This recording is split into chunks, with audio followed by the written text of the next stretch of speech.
Alrighty, folks, we tried to do the daily financial news live, and unfortunately, after 7 or 8 attempts, it appears that YouTube Live is not working this morning. At least it is not working for me. So I'm going to go ahead and record this so you can have it hopefully in about 15 minutes. What are we talking about today, folks? First and foremost, the consumer is predictable. Yes, folks, earlier in the week, we talked about new home sales coming out. We told you what the expectations were. To give you a reminder, expectations were from the experts that they would be up 0.9%. And I told you that I expected them to be up a lot. I expected it to be a blowout number, and boy, were we right again. Folks, why was this an easy and correct call? The answer is the consumer is predictable. What do I mean by that? Folks, if you haven't been paying attention in the housing market, we are seeing something very clear, and very clear, and the experts missed it. What is it? Rates matter. What do I mean by that? If once we get to 7% mortgage rates, existing home sales slow down. But who steps into the fray? New home builders. Folks, new home builders don't live with 7% mortgage rates. They live with 6, 5.5, 5. So what happens when rates go over 7? Marginal demand moves from existing home sales to new home sales. That is it. The experts are idiots for not picking that up. And yes, folks, we called a barn burner blowout number, and we were right. To give the actual numbers, last was 662,000. Expectation was abysmal 669. We got 693. Again, folks, blowout numbers. We were right because we pay attention to the consumer. The consumer is predictable. They move in mass. And if you're paying attention, you can see things that experts don't see. Let's talk about another metric today that came out that is a little bit disheartening, and that is S&P Global Manufacturing PMI. What is that? Don't worry about it. Worry about the fact that it's a score on manufacturing, and it dipped into contraction. It came up with a score of 49.9. Anything below 50 is contraction. Last, I think, was 51.3 or 51.7. Again, the 50 number in this particular report is interesting. It did dip below 50 this month. So are we seeing a rolling recession? I don't know about you. We're in earnings seasons, lots of economic data. I think the rolling recession has to be a high probability, right? We just talked about new home construction doing really, really well. We just talked about manufacturing dipping into a recession. What about earnings? We got some earnings. What did earnings tell us about the economy? Well, UPS, we talked about UPS being one of those that we had to watch. Missed on revenue, beat on earnings. Folks, again, remember, as an ex-GL accountant, you as a executive can manage earnings within a little bit. So always watch revenue, especially if we are looking for signs of the economy. UPS missed revenue. In fact, operating margins are down as well. Shipping declined 3.2% domestic, U.S., North America, and 5.8% international. Yes, folks, we are shipping less boxes around the world. And again, UPS let their margin slip from 11 to 8%. So again, lots of stuff going on. UPS is saying, hey, we are slowing down. What about GM? General Motors, wow, beat top line, beat bottom line, and raised guidance.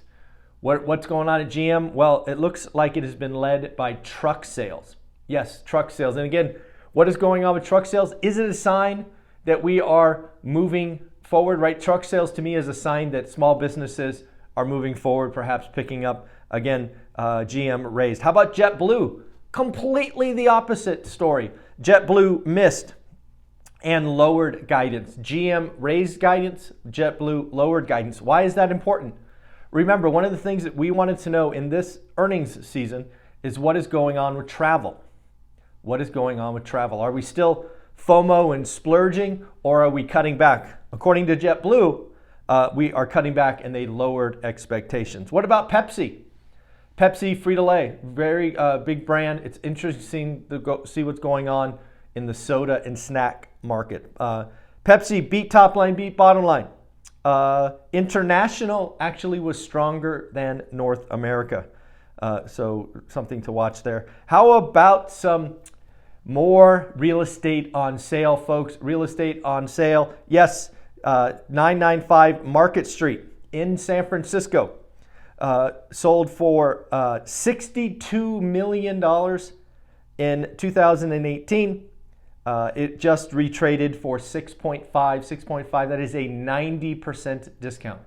Yes, folks, office is decimated in San Francisco. They've made some very odd choices, and they are paying the price. But I am convinced that the person that bought that building for $6.5 million, $72 a square foot, they are going to make gobs and gobs and gobs of money over time. It won't be today, it won't be tomorrow, but in the next several years, if you're buying all of that real estate in San Francisco, you too will become very, very rich. I want to call out a video that if you are in a relationship, husband, wife, married, girlfriend, boyfriend, that you really, really need to watch. I was lucky enough to interview Mindy Pineda. Mindy Pineda is Ryan Pineda's wife. She was gracious enough to come on the channel. The video went live yesterday at 5 o'clock, and she talked about talked a lot about their relationship. Talked about how they had to have a sit-down conversation. They had to deal with a very rough year, and I thought it was a very, very fun conversation. Also, when you're watching the video, you will hear about the Sharpie cabinets. I'll just leave that little tease there. Yes, Mindy told a story about the Sharpie cabinets, which I thought was hilarious. Just saw that Walmart is launching buy now, pay later. Buy now, pay later at Walmart. Really? Is that what we're doing? Pretty wild to think about. Altos Research gave us some housing data. 69,000 new listings, up 3%. 71,000 new contracts. Median price, $398,000. That is actually above the peak. Yes, folks, the crash bros are wrong again. I know, it's sad. It's really sad. The last peak, according to Altos Research, was $395. The new peak is, again, $398. Interestingly enough, in Altos Research data, price drops pulled back. We were expecting price drops, right? Price adjustments to increase. I think that's an interesting statistic. We will see if it's a trend going forward or maybe just a momentary blip in it. Folks, I am building a presentation for Northwest Action Summit. It is going to be about seller financing. Do me a favor, leave your seller financing questions below. I will do my best to kind of work them into the talk. I want to know what you all are thinking, what you would all like to talk about. Last, let's talk about high rates causing inflation. I think this is going to be a topic I have to run through with Anna Kelly. But yes, folks, higher rates leading to inflation. Let's play with this. Higher rates mean less production, right? Less production and solid demand, prices go up. Higher rates could mean higher operating costs. It costs more to borrow. So again, higher costs. Also, interestingly enough, we've always talked about a bifurcated consumer, right?